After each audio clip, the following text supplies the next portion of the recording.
इमाम मीर इस्लाम से कैसे करीब हो सकते हैं, उनका कुर्ब कैसे हासिल कर सकते हैं, उनसे नज़दीकी कैसे बढ़ा सकते हैं, उनकी इनायतें कैसे हासिल कर सकते हैं, उनसे कैसे वो कुर्बत का रिश्ता जो है वो कायम कर सकते हैं। आज अपने दुनियावी मामलात में किस तरीके से मौला से करीब हो सकते हैं, क्या क्या चीज़ें करनी होंगी, एक प्रॉपर वर्क फ्लो क्या होगा, एक प्रॉपर रोड मैप क्या होगा, किस तरीके से ये जो चीज़ है वो अचीव की जा सकती है, क्या मिशन है आपका इस ज़माने में, इस ज़माने की यूथ के हिसाब से आपको क्या करना चाहिए, इन सब पे एक डिटेल वीडियो चाहिए। और बहुत ऐसी बातें मैं बताने चाह रहा हूँ जो कि इमाम साहब का रायता कायम करेगी और वो तरीक़ेकार जो है वो आपको बताऊंगा। इन सब पे डिटेल वीडियो चाहिए, आप वीडियो देखो सामने पर्दा उठा कर आ गए हैदर, अली का जो अली है वो मेहदी जो वली है, जो अव्वल आखिरी है उसी की खुसरवी है, वो है ज़हरा का दिलबर। बात का आगाज करते हैं तो फिर आज जो है वो बात करने चाह रहा हूँ कि इमाम से कैसे कुर्बत बढ़ा सकते हैं, इश्क जो है वो बढ़ा सकते हैं, मोहब्बत जो है वो कायम कर सकते हैं और मौला का जो प्रेजेंस है वो आप फील कर सकते हैं। अमूमन ऐसा होता है ना कि लोग जो कहते हैं हम वो जो एहसास है वो डेवलप नहीं कर पाते, वो जो एक फीलिंग है वो डेवलप नहीं कर पाते और मौला से हम वो वाला रिश्ता कायम नहीं कर पाते कि जो एक आशिक का रिश्ता होता है वो कायम नहीं कर पाता। तो इस पे बहुत सारी चीज़ें जो है वो मैंने अमूमन अपने लोगों से भी सुनी है और ऐसे इन जनरल भी जो है लोग वो बात करते हैं कि हम मौला से कैसे रिश्ता कायम करें, मौला से कैसे करीब तर हो, मौला से कैसे वो एक डिसिप्लिन जो है वो लाए अपनी बॉडी में, अपनी लाइफ में, कि मौला से हम करीब तर हो जाए। तो इस पे जो है वो आज मैं थोड़ी सी रोशनी डालने जा रहा हूँ। मैं क्या डालूंगा, मेरी क्या औकात और बिसात है। एक आरिफ है जनाब सैयद अलमदार शाह साहब, और वो जो है वो मौला के बहुत बड़े आप समझ लीजिए मद्दाह हैं, आशिक हैं, मोहब्बत करने वाले हैं, बहुत मौला को चाहते हैं, बहुत मौला को याद करते हैं। और पहले जो गुज़िश्ता वीडियोस उसमें आपने उनका तज़किरा मुझसे सुना ही होगा। तो उन्होंने जब मैं उनसे एक दफ़ा बात कर रहा था तो उन्होंने मुझे फरमाया था कि कैसे जो है एक इंसान, एक नॉर्मल इंसान जो है वो कैसे आरिफ का तक का सफ़र जो है वो कर सकता है फ़कत मोहब्बत और इश्क की बुनियाद पे।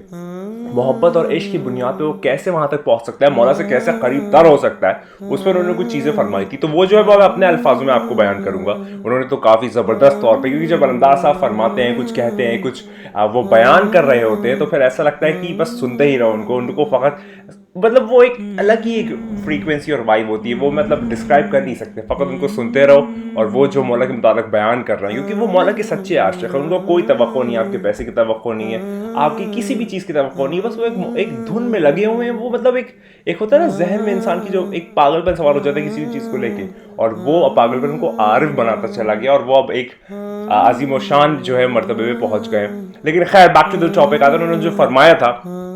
हमारे साहिब ज़मान नरसी चश्मन यूसुफ ज़हरा इमाम मेहदी इस्लाम के मुताल्लिक़ कि कैसे कोई शख्स जो है वो उनसे राब्ता कायम कर सकता है और उनकी मोहब्बत जो है वो फील कर सकता है। देखिए आपका जो एक इंसानी वजूद है, आपका जो ह्यूमन बॉडी है, इसके अंदर तीन चीज़ें होती हैं। पहला है जिस्म, दूसरा है आपका नफ्स और तीसरी है आपकी रूह। वैसे तो ये अलग अलग टॉपिक्स है और बहुत ब्रॉड टॉपिक्स है, इस पर हम लोग बहुत ज़्यादा एक डिटेल वीडियो कर सकते हैं, लेकिन फिलहाल के तौर पे बैक टू द टॉपिक रखते हुए मैं आपको बात करना चाहूँगा नफ्स पे। जो ये आपका जिस्म है और आपकी जो रूह है, ये रूह जो है वो तो खुदा का अम्र है, यानी कि रूह जो है वो आपका एक ऐसी चीज़ है जो कि ट्रांसफ़र होती है, आगे चलती चली जाती है। जिस्म जो है वो दुनिया में ही रह जाता है, मिल जाता है या फिर डिकम्पोज हो जाता है। और जो आपका नफ्स है, हर नफ्स को मौत का जायका चखना है। खुदा कुरान में फरमाता है कि कुल्लु नफ्सिन जायक़तुल मौत, हर नफ्स को मौत का जायका चखना है। लोग कहते हैं कि हर चीज़ को मौत का जायका चखना है, ऐसा चीज़ नहीं। वो उसका जो असल तर्जुमा है वो वहाँ पर नफ्स का तर्जुमा होगा, ना कि चीज़ का। लेकिन क्योंकि हमारी मेन प्राइमरी लैंग्वेज अरबिक नहीं है तो इसलिए हम थोड़ा सा उसको अपने हिसाब से मैनिपुलेट कर लेते हैं, उसको थोड़ा सा अपने आसानी के लिए चेंज कर लेते हैं। तो जो नफ्स है, ये नफ्स आपका बहुत डरपोक है। नफ्स जो है वो बहुत ज़्यादा शातिर भी है, डरपोक भी है, बेवकूफ़ भी है, अक्लमंद भी है, अपने आप में ही सब कुछ है। नफ्स मतलब एक बहुत पावरफुल एंटिटी भी है और ना माना जाए तो फिर वो कुछ भी नहीं है। नफ्स जो है, लोग कहते हैं ना कि नफ्स का तहफ़्फ़ुज़ करो, नफ्स की सलामती करो, नफ्स जो है उसको काबू में रखो, नफ्स का उसको तहिये में करो। ऐसी चीज़ें बहुत सारी होती है। आपने सुना होगा नफ्स पे कंट्रोल करो, और नफ्स पे जो कंट्रोल कर लेता है वो बहुत सारी चीज़ें जो है वो साहिब करामत हो जाता है या फिर मुजीबुद्दावात हो जाता है, या इस तरीके की बहुत सारी बातें जो है वो अमूमन लोग करते हैं। और जो इस तरीके की बातें हैं वो ये कहते हैं कि नफ्स पे बहुत ज़्यादा कंट्रोल करो, और नफ्स पे कंट्रोल करने के लिए कोई रिलीजन जो है वो आपकी कैद नहीं है। रिलीजन जो है वो ज़रूरी नहीं कि आप उसमें किसी खुदा को मानते हो, कुछ करते हो। अगर कोई आप एक एथीस्ट भी हैं और अगर आप वो प्रैक्टिस करते हैं, वो मश्क करते हैं, उस तरीके के आप एक जोन में हैं, तो आप जो आपका नफ्स है उस पर आप पकड़ जमा सकते हैं। लेकिन लेकिन अगर आप उसको एक एड ऑन और बोनस चाहते हैं और एक कंप्लीटनेस चाहते हैं तो उसके लिए रिलीजन जो है वो बहुत ज़्यादा ज़रूरी है। शरीयत के अकायद जो है वो बहुत ज़्यादा ज़रूरी है। शरीयत के जो रूल्स एंड रेगुलेशंस हैं वो बहुत ज़्यादा ज़रूरी है। एक बहुत मैं पहले जो टेक्स्ट पढ़ता था काफ़ी मतलब अलग अलग हिस्टोरियंस के, तो उसमें एक टेक्स्ट में मैंने पढ़ा था एक लाइन, उसमें लिखा हुआ था कि बाखुदा दीवाना बा शरीयत होशियार, यानी कि खुदा की राह में तो आप दीवाने होते चले जाएंगे खुदा के इश्क में सारी चीज़ों में, लेकिन जो शरीयत मोहब्बती है उससे आपको बड़ा होशियार रहना होगा। शरीयत मोहम्मदी वरना आपको ले डूबेगी। आपको शरीयत का पाबंद होना है, बाकी फिर फना फिल्ला में आप आगे चलते चले जाइए, लेकिन शरीयत मोहम्मदी में आपको बहुत ज़्यादा तहफ़्फ़ुज़ करना होगा अपने आप का, क्योंकि वो बहुत मैंडेटरी है। उसका जो आप कह सकते हैं उसकी जो एक जो हमें प्रिस्क्रिप्शन दिया गया है वो हमारे लिए बहुत ज़रूरी है, आने वालों के लिए बहुत ज़रूरी है, जो गुजरे हुए हैं उनके लिए बहुत ज़रूरी है। अब ये जो नफ्स है,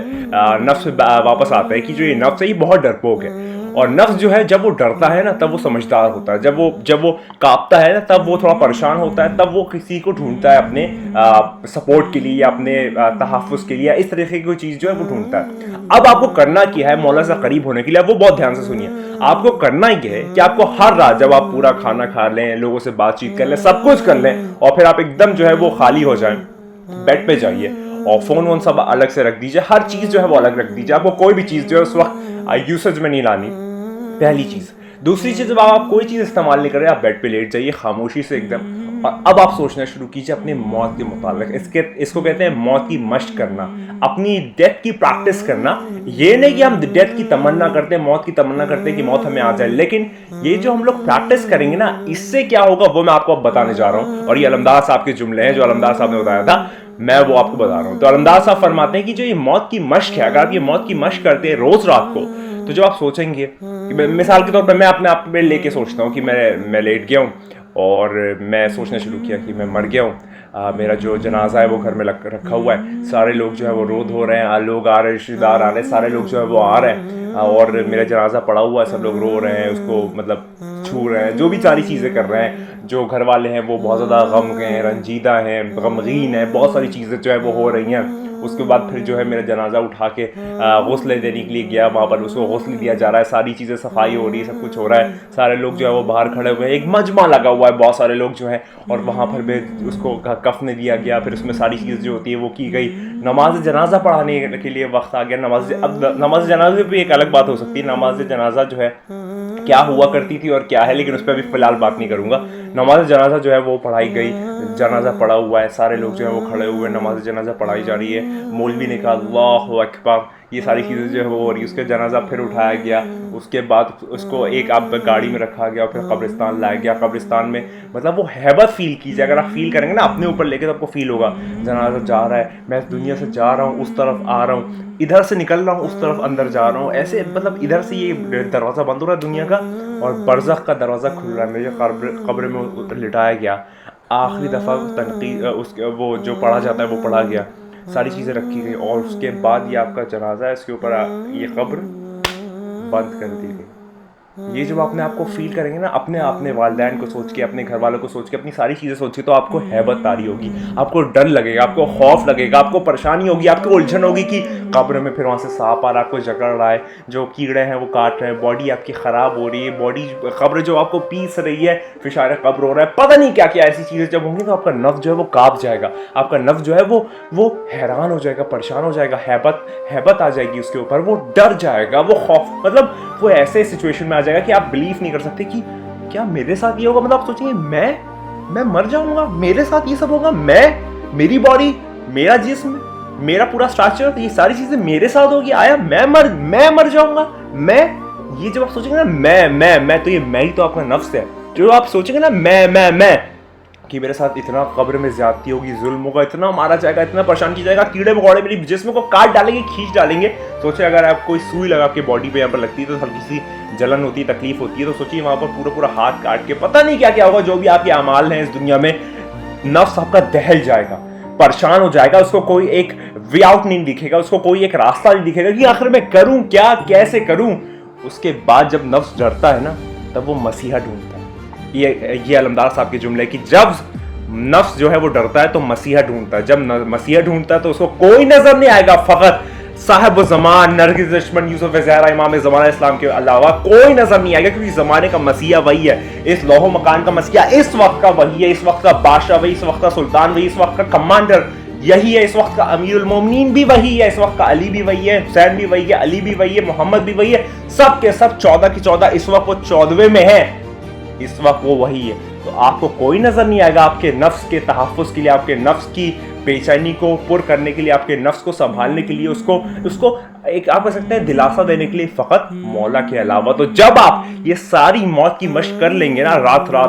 हर रात को ऐसा आप लेटेंगे करेंगे, जब दहलेंगे ना, कांपेंगे ना, तो हो सकता है आपको ऐसा फील हो और ऐसी ख्वाब में चीज़ें आए कि आप वो सोच ना सकें, और उसके बाद जो सिलसिला है वो मेरे मौला की मोहब्बत आपके दिल में धीरे धीरे धीरे बेवस्त होती चली जाएगी, क्योंकि आपको कोई नहीं बचा सकता सिवाय मौला के, कोई आपको सेफ नहीं कर सकता सिवाय मौला के, कोई आपको मकाम मकसूद नहीं ले जा सकता सिवाय मौला के, क्योंकि मौला इस जमाने के बादशाह है, शहंशाह है, इस जमाने के वो चलाते हैं, इस जमाने के लौह मकान के मालिक है, पूरे मौला कुल आलिमीन के मौला है इस वक्त के। तो इस तरीके से जो आप मौला के साथ सिलसिला कायम करेंगे ना, वो आपको मोहब्बत धीरे धीरे धीरे इतनी बढ़ा देगी, इतना अजीम और शान आपका एक लेवल हो जाएगा इश्क का मर्तबा, मोहब्बत का मर्तबा, कि आप फिर सोचेंगे यार मैं कहाँ पे था और कहाँ चला गया। ये जो मौत की मशक है, ये असल तरीका है मौला से अपने आप को निस्बत कायम करने का। बहुत 40-40 दिन चिल्ले करने का, ये सब करने से ज्यादा आपको एहसास डेवलप करना है। जब ये आपका नफ्स डरेगा, जब ये आपका नफ्स मरेगा, जब ये आपका नफ्स जो है वो परेशान होगा, जब ये आपका नफ्स ढूंढेगा कि मुझे कोई मसीहा मिले, तभी वो मेरे मौला की तरफ जाएगा। क्योंकि इस वक्त हर इंसान को जो एक सबकॉन्शियस माइंड है, एक आपका जहन है जो एक्टिव रहता है, और एक पैसिव जो कि पीछे चलता रहता है, वो जानता है कि मौला ज़माने में मौजूद है, वो जानता है कि मौला जो है वो इस वक्त मौजूद है, वो जानता है कि अगर मैं बुलाऊंगा तो मौला आएंगे। लेकिन आपका ये जो एक्टिव माइंड है, ये आपको गाड़ी से फुर्सत नहीं देता, आप काम से फुर्सत नहीं देता, आपको पढ़ाई से फुर्सत नहीं देता, आपको घरेलू मामला से फुर्सत नहीं देता। लेकिन आपको जो पैसिव माइंड है, अगर आप उसको कमांड करेंगे, ऑर्डर करेंगे, तो वो आपको जरूर मेरे मौला तक पहुंचा ही देगा। क्योंकि मेरे मौला अमीरुल मोमिनीन मुत्तकीन शाह मर्द शिरज़ क़ुव्वत परवरदिगार ज़ुल्फ़िकार फरमाते हैं कि जिसने अपने नफ्स को पहचाना उसने अपने रब को पहचाना। तो ये नफ्स का खेल है, ये नफ्स का सिलसिला है। मौत की मशक करे, हर दिन करे, हर रात करे, ये रोज करे, लोगों में आम करे, और जानिए कि जब नफ्स डरेगा तो आप अपने मसीह की तलाश में जाएंगे, और मसीह कोई और नहीं, मेरे मौला साहिब ज़मान नरगिस दुश्मन यूसुफ ज़हरा है। और ये देखिए, एक आरिफ ही बता सकता है, ये एक आरिफ का कलाम है, एक आरिफ की जुबानी जो है ये सारी चीजें निकली, क्योंकि ये किताबों में आपको इस तरीके से नहीं मिलेगी। ये जो ये प्रैक्टिकल इम्प्लीमेंटेशंस है, मुशाहदे में, मुकाशफात में, ये सारी चीजें आती है, वो यहाँ पर आपके सामने बयान हो रही है।